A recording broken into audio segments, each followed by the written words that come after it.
আসসালামু আলাইকুম রাহমাতুল্লাহ। আইন সবার জন্য সমান, কিন্তু সমন্বয়কদের জন্য আপনাদের জন্য তারা রক্ত দিয়েছে, তারা জীবন বাজি রেখে যুদ্ধ করেছে, তারা আপনাদের একটা অস্থিতিশীল পরিবেশ দিয়েছে, তারা একটা মানে ভঙ্গুর অর্থনীতি দিয়েছে, তারা আপনাদের কাছ থেকে চাঁদা নিয়ে নিজেরা কোটি কোটি টাকার মালিক হয়ে যাচ্ছে, তারা নিয়োগ বাণিজ্য করছে, তাদের দাপটে এলাকায় চলা দুষ্কর হয়ে যাচ্ছে। আর তাদের একজনের মার সাথে আপনারা কথা কাটাকাটি করবেন, ঝুরঝামেলা করবেন আর মাইর খাবেন না, হতে পারে না, এটা হতে পারে না।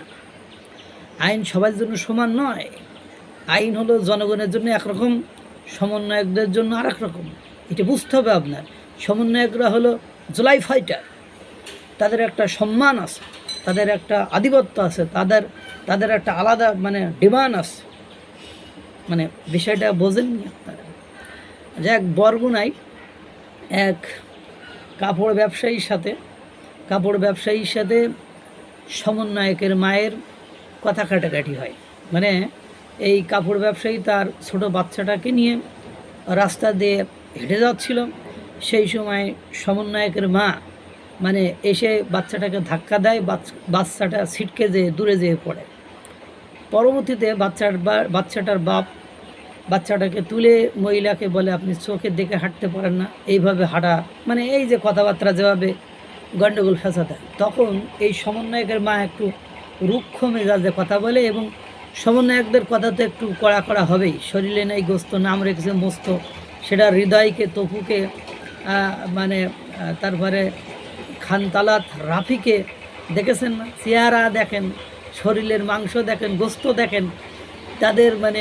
তাদের কথা মানার কোনো যুক্তি কোনোভাবে কি তৈরি করা যায়? শিক্ষাগত যোগ্যতা বলেন আর যাই বলেন, কিন্তু দুর্ভাগ্য হলো সত্য যে তারা কোটি কোটি টাকা নিয়োগ বাণিজ্য করছে, এবং এমপির বাসায় যে কীভাবে পা তুলে বসে 50 লাখ টাকা দাবি করে, সেটা আপনারা ভিডিও ফুটেজে দেখেছেন।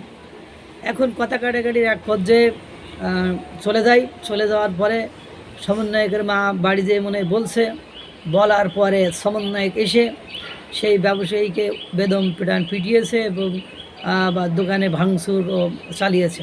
পরবর্তীতে এটা ব্যবসায়ী যে সমিতি আছে তারা সকালে ক্ষুব্ধ রাগান্বিত হয়ে গিয়েছে, এবং এই সমন্বয়কদের বিরুদ্ধে ব্যবস্থা নেওয়ার এটা তারা পোষণ করেছেন। কিছু বুঝলেন যে এই সমন্বয়করা দেশকে কোন জায়গায় নিয়ে যাচ্ছে? আইনের শাসন বলতে কোনো কিছু নেই। তারা নিজেরাই আইন মানে না, আবার তারা একটা নতুন দেশ, একটা সুন্দর দেশ, একটা দুর্নীতিমুক্ত দেশের উপহার দেবে। হাস্যকর, সত্যি তামাশার, হাস্যকর আর তামাশার আর রাখার জায়গা নেই। আল্লাহ তাআলা সকলকে ভালো রাখুক, সুস্থ রাখুক। এই ধরনের উড়-পড়া ছেলেপিলের হাত থেকে, পোলাপানের হাত থেকে দেশকে রক্ষা করুক। আসসালামু আলাইকুম রাহমাতুল্লাহ।